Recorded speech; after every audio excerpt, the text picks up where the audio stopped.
श्री शिवाय नमस्तुभ्यम। हर हर महादेव। दोस्तों, आप सभी लोग जानते हैं कि 23 जून 2025 यानी सोमवार को पड़ रही है आषाढ़ महीने की प्रदोष तिथि। और दोस्तों, ये वो तिथि है जो आषाढ़ महीने में पड़ने वाली सबसे बड़ी तिथि है, क्योंकि यह सोमवार के दिन पड़ रही है और इसका बहुत ही बड़ा और विशेष महत्व होता है। पूज्य गुरु जी ने कहा है, अगर कभी भी मौका लग जाए और आषाढ़ महीने की प्रदोष तिथि सोमवार को पड़ जाए तो आप लोगों को 11 चावल के दाने का उपाय तो अवश्य ही करना चाहिए। इन दोनों का संयोग बहुत ही कम आता है। और दोस्तों, पूज्य गुरु जी ने अपनी शिव महापुराण की कथा में बताया है, इस दिन आपको 11 चावल दाने वाला उपाय तो अवश्य ही करना चाहिए, क्योंकि ऐसा दिन पूरे साल में सिर्फ एक ही बार आता है। और दोस्तों, आप सभी लोग जानते हो कि सोमवार का अगर सबसे बड़ा कोई उपाय है तो वो 11 चावल के दाने वाला उपाय है। तो दोस्तों, इस सोमवार प्रदोष व्रत के दिन आप लोगों को इस 11 चावल दाने वाले उपाय को जरूर करना है। बहुत सारे लोग होंगे जिन लोगों ने इस उपाय को न किया हो, मतलब पूरा साल निकल गया और उन्होंने किसी भी दिन इस 11 चावल दाने वाले उपाय को न किया हो। पर दोस्तों, आपके पास एक आखिरी मौका बचा हुआ है जो कि 23 जून के दिन है। तो इस दिन आप लोगों को इस वाले उपाय को जरूर कर लेना है, भले ही आपने पूरे साल भर इस उपाय को न किया हो। पर अगर आपने इस आषाढ़ महीने के प्रदोष व्रत के दिन अगर इस वाले उपाय को कर लिया तो आपको इस उपाय को करने का वो फल मिलेगा जिसकी आपने कभी कल्पना भी नहीं करी होगी। इसीलिए आप लोग इस वाले उपाय को एक बार जरूर कर लेना, ताकि आप लोगों के हाथ से यह मौका ना जा सके और आपको इस उपाय को करने का फल मिल सके।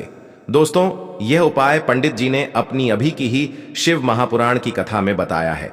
जिस उपाय को आज हम आपको बहुत अच्छे से समझाने वाले हैं। इस वीडियो को देखने के बाद इस उपाय को समझने के लिए आपको कोई और वीडियो को देखने की जरूरत नहीं पड़ेगी। तो चलिए दोस्तों, उपाय को शुरू करते हैं। देखिए, ये इस आषाढ़ महीने के सोमवार के दिन ये इतना खास होता है, इतना महत्वपूर्ण होता है। देखा गया है कभी कभी बड़े बड़े पूजा पाठ अनुष्ठान से जो मनोकामना पूर्ण नहीं होते, वो इस आषाढ़ महीने के प्रदोष व्रत के दिन एक छोटे से उपाय करने से ही आपकी मनोकामना पूर्ण हो जाती है।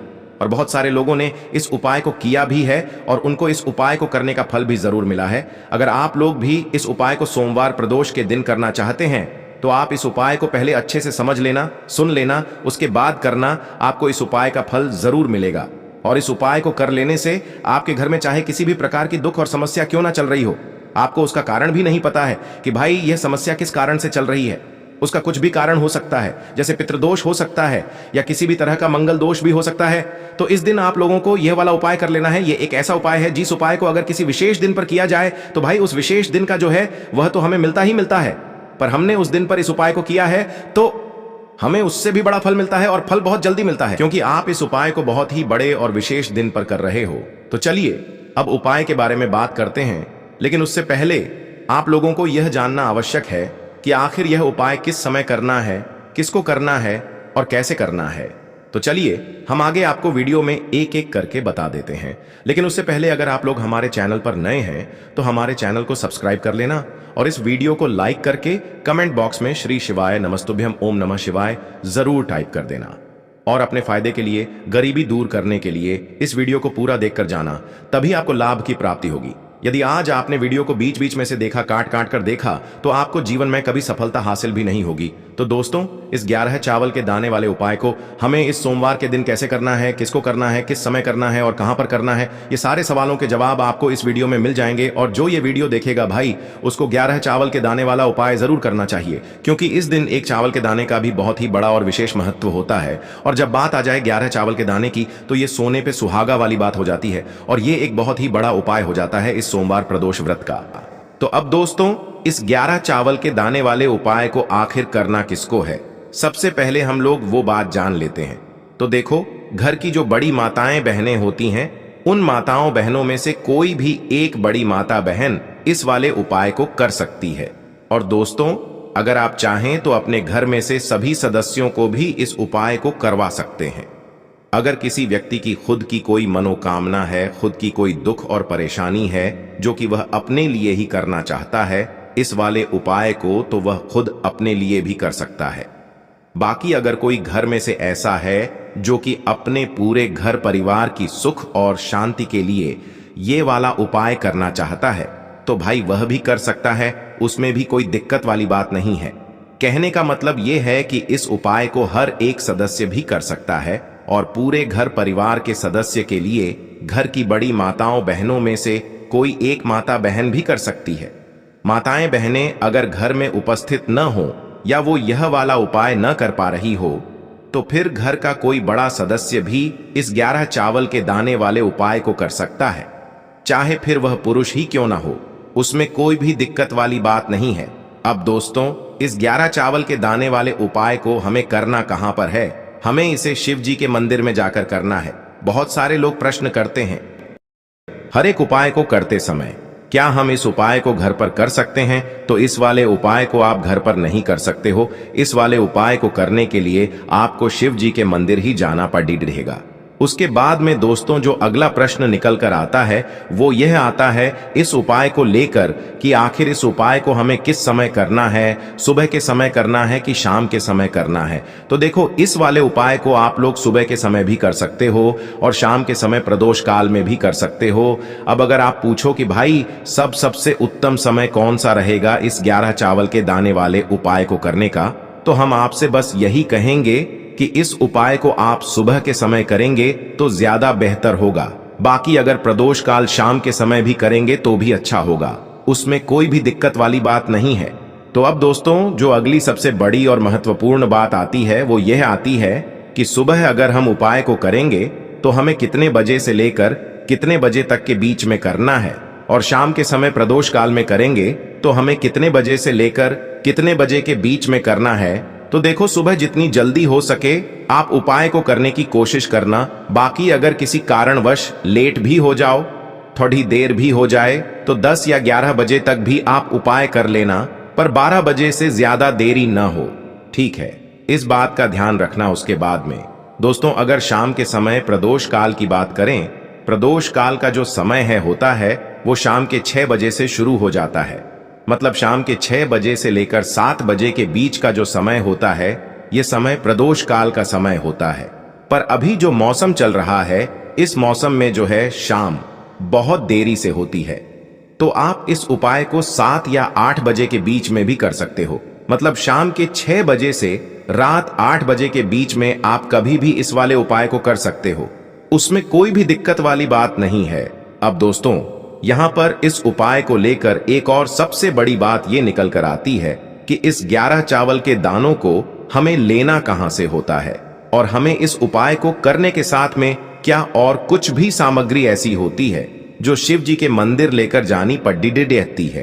तो देखो यहां पर हम आपको बता दें, सबसे पहले आप लोग ये जान लो कि यह जो 11 चावल के दाने वाला उपाय है, सिर्फ और सिर्फ आप उपाय की सामग्री लेकर कभी भी शिव जी के मंदिर मत जाना, क्योंकि हमें भगवान के सामने यह नहीं दर्शाना है कि अगर हम भगवान शिव जी के मंदिर आए हैं तो अपने फायदे के लिए आए हैं। तो इसलिए जो भी पूजन सामग्री है उपाय सामग्री है, 11 चावल के दाने, इसके साथ में आपको पूजन सामग्री भी जरूर लेकर जाना है।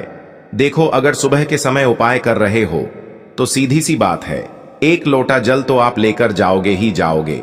वही 1 लोटा जल अगर मिट्टी का जल हो तो बहुत अच्छा रहेगा। मिट्टी का जल कैसे बनाया जाता है इसके लिए हमने पहले से बहुत सारी वीडियोस बना दी है। आपके पास इस दिन एक आखिरी मौका रहेगा मिट्टी का जल शिव जी पर चढ़ाने का और उपाय को करने का। बहुत बड़ा आपको इस दिन फल मिलेगा। तो इसलिए इस दिन हो सके तो भाई मिट्टी का जल चढ़ाना, तो अपने साथ में कम से कम 1 लोटा जल तो आपको लेकर जाना ही जाना है। अगर मिट्टी का जल नहीं है तो घर का जल भी आप इस्तेमाल कर सकते हो। इसके अलावा जो भी पूजन सामग्री है, देखो 11 चावल के दाने ये अलग आपके रहेंगे और जो आपकी पूजन सामग्री रहेगी वो अलग रहेगी। पूजन सामग्री में आप जो भी चीज लेकर जाना चाहे वो लेकर जा सकते हैं, उसमें कोई भी दिक्कत वाली बात नहीं है। वहीं अगर हम बात करें शाम के समय की, तो शाम के समय शिव जी पर जल नहीं चढ़ता है। इसीलिए शाम के समय आप लोग एक दीपक तैयार कर लें जो कि गोल बत्ती का आटे का शुद्ध देसी गाय का घी का होगा, है ना? इस बात का आप लोगों को ध्यान रखना है। और इस दीपक को आपको घर से जलाकर नहीं लेकर जाना है, भगवान शिव जी के मंदिर में जाकर ही जलाना है। इस बात का भी आप लोगों को ध्यान रखना है। अब दोस्तों यहां पर हमें इस बात को समझना है कि यह 11 चावल के दाने हमें लेना कहां से है। क्या हमें दुकान से लेकर आना है, या हमें अपने घर से लेना है, या कहां से लेकर आना है, और कौन से चावल लेना है, क्योंकि चावल भी बहुत प्रकार के होते हैं। तो देखो इन सभी सवालों के जवाब आप लोग एक बात में सुन लो कि भाई ये जो उपाय है, इस उपाय में आपको ये नहीं देखना है कि भाई कौन से चावल है कौन से चावल नहीं है। बस जो भी चावल ले रहे हो वो चावल का दाना सबूत होना चाहिए, मतलब साबुत होना चाहिए, टूटा हुआ नहीं होना चाहिए, कटा पिटा नहीं होना चाहिए। ये बात आपको ध्यान रखना है। बाकी आपका चावल बासमती हो या सादा चावल हो या कोई सा भी चावल हो, उसमें कोई भी दिक्कत वाली बात नहीं है।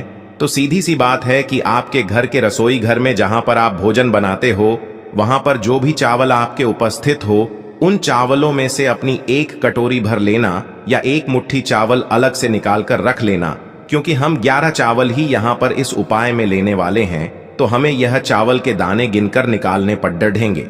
इस बात का आप लोगों को ध्यान रखना है। तो अपने उस चावल की कटोरी में से या चावल में से 11 ऐसे चावल के दाने आप लोग निकाल लो जो कि टूटे हुए ना हो, कटे पिटे ना हो, जिनमें कोई दाग ना लगा हुआ हो, है ना। अच्छे साबुत चावल के दाने 11 दाने आप लोग निकाल कर रख लो और इन्हें किसी भी एक कागज की पुड़िया में या किसी एक छोटी सी कटोरी में आप लोग रख लो, ताकि यह सुरक्षित रहे। आपके एक भी चावल का दाना इधर उधर ना हो और आपका उपाय भी पूरा अच्छे से हो जाए। तो भाई जैसे ही आपका उपाय की जो सामग्री है 11 चावल के दाने ये तैयार हो जाते हैं, उसके बाद मैं आपको जो भी अपनी पूजन सामग्री है, सुबह के समय कर रहे हो तो एक लोटा जल या पूजन सामग्री जो लेकर जाना चाहो उसकी भी तैयारी कर लेना। और शाम के समय जा रहे हो तो भाई अपना जो दीपक है उसे तैयार कर लेना, ठीक है। और उपाय को करते समय शुद्धता का विशेष रूप से ध्यान रखना, ठीक है। सुबह सुबह स्नान करने के बाद ही उपाय को करने की आप लोग तैयारी करना। उसके बाद अगर शाम के समय की बात करें तो शाम के समय आपको स्नान करने की जरूरत नहीं है, पर शुद्धता का ध्यान रखना है। आपको स्नान तो नहीं करेंगे, आप हाथ मुंह धोकर भी इस वाले उपाय को शाम के समय प्रदोष काल में कर सकते हैं। इसमें कोई दिक्कत वाली बात नहीं है। तो आप अपने उपाय की पूरी सामग्री तैयार करके आपके पास ही में जो आपका शिव मंदिर हो वहां पर पहुंच जाइए। सबसे पहले शिव मंदिर में जाकर आप लोगों को उपाय नहीं करना है, पहले भगवान के दर्शन करना है, भगवान से आशीर्वाद प्राप्त करना है, फिर शिव जी की शिवलिंग के पास में आना है।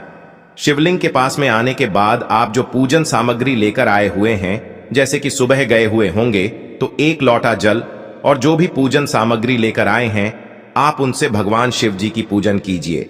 सबसे पहले तो एक लोटा जल ही चढ़ेगा, उसके बाद में आपकी पूजन सामग्री चढ़ेगी।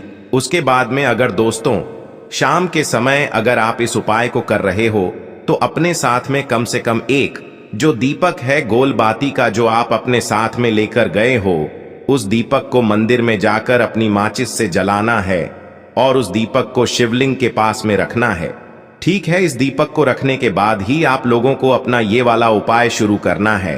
और दीपक को ज्यादा पास में मत रखना, वैसे भी गर्मी पड़ रही है, भगवान शिव जी को आंच नहीं लगनी चाहिए, है ना। तो भाई जैसे ही आपकी पूजा अर्चना हो जाती है आप भगवान शिव जी को प्रसन्न कर लेते हैं। उसके बाद में शिवलिंग के पास ही में आप कहीं पर बैठ जाइए, सामने या आसपास जिस जगह पर आपको बैठना हो वहां पर बैठ जाइए और अपने वह 11 चावल के दाने अपने सामने निकाल कर रख लीजिए, क्योंकि अब यहाँ पर उपाय को यहाँ पर करने की आपको तैयारी करना है। और इस तरीके से जब आप उपाय करेंगे, पूजन सामग्री करने के बाद, पूजन अर्चना करने के बाद, तो आपको उपाय का फल बहुत जल्दी और बहुत बढ़ा होकर मिलेगा। तो अपने 11 चावल के दाने अपने सामने निकाल कर रख लेना। और यह जो उपाय है यह आपकी सीधे हाथ की हथेली से होगा, इसलिए इस बात का भी विशेष रूप से ध्यान रखना है। तो सीधे हाथ की हथेली का प्रयोग करके ही आप लोग अपना इस वाले उपाय को करना। अपने सामने जो भी आपकी कागज की पुड्डियां है उसको खोल कर रख लो, या कटोरी है तो भाई उसे अपने सामने रख लो और अपने वह 11 चावल के दाने निकाल लो, ठीक है। उसके बाद में दोस्तों अब आपको क्या करना है कि शिवलिंग आपके सामने होगी, तो आपने वह 11 चावल के दाने एक एक करके आपको शिव जी के शिवलिंग के ऊपर चढ़ाना है। कहां पर चढ़ाना है? शिवलिंग के ऊपर चढ़ाना है और कहीं पर भी नहीं चढ़ाना है। आपको अपने हथेली से तो शिवलिंग के ऊपर चढ़ना है, भले ही फिर वो अपने आप जलाधारी पर गिर जाए या मतलब वहीं पर गिर जाए, उसमें कोई दिक्कत वाली बात नहीं है, पर आप चढ़ाओ शिवलिंग के ऊपर ही। तो आपको क्या करना है, अपना पहला चावल का दाना उठाना है, श्री शिवाय नमस्तुभ्यम बोलना है और शिवलिंग पर चढ़ा देना है। इसी तरीके से दूसरा चावल का दाना उठा है, शिवलिंग पर चढ़ाना है और मंत्र बोल देना है। और फिर तीसरा चावल का दाना उठाना है, श्री शिवाय नमस्तुभ्यम बोलना है और चढ़ा देना है। इसी प्रकार से आपको पूरे 11 चावल के दाने एक एक करके शिव जी के शिवलिंग के ऊपर चढ़ाना है और भगवान से प्रार्थना करते जाना है।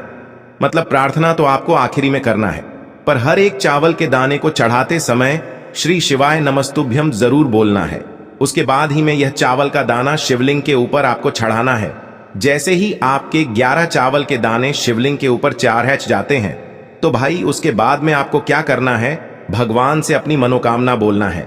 मनोकामना भी कब बोलना है, जब आपका 11 चावल का दाना आपके सीधे हाथ की हथेली में हो और आप उसे चढ़ाने के लिए जा रहे हो। श्री शिवाय नमस्तुभ्यम बोलकर उस आखिरी चावल के दाने को शिवलिंग के ऊपर चढ़ा देना और भगवान से फिर अपनी वह मनोकामना बोल देना, जिस मनोकामना के लिए आप लोग अपना यह वाला उपाय कर रहे हो। जिस भी दुख और परेशानी के लिए आप लोग अपना यह वाला उपाय कर रहे हो, उसके बाद में जैसे ही आप अपनी मनोकामना बोल देते हो, आपका यह वाला उपाय पूरा हो जाता है। पर दोस्तों, उपाय को करने के बाद आप लोगों को 2 मिनट भगवान शिव जी के मंत्र का जाप जरूर करना है।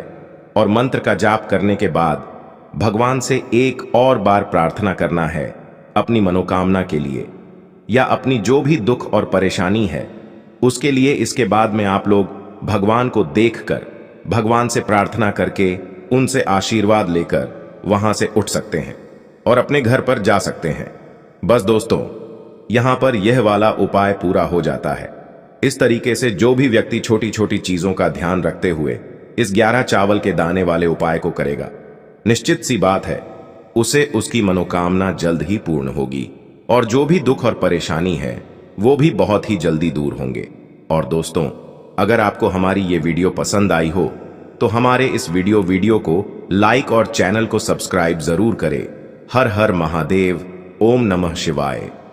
आपको लेना है एक गोल बाती का दीपक। आप चाहें तो मिट्टी का ले सकते हैं या फिर घर से शुद्ध आटा मढ़कर उसका दीपक आप तैयार कर सकते हैं।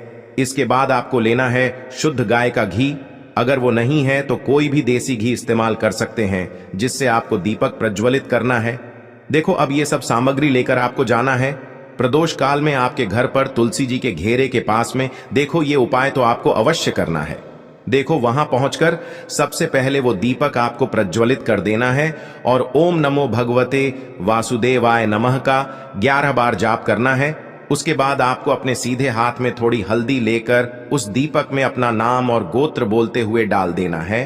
उसके बाद माता लक्ष्मी से आपको प्रार्थना करना है कि हे महालक्ष्मी, हमारी सभी दुख तकलीफों को दूर करो।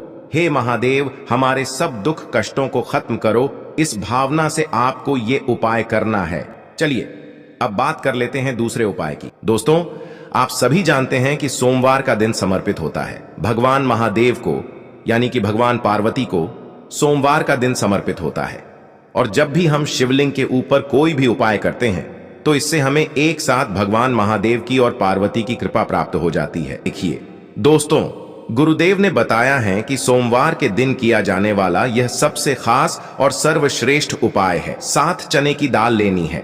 देखिए, आप 7 चने की दाल भी ले सकते हैं या फिर 11 भी ले सकते हैं।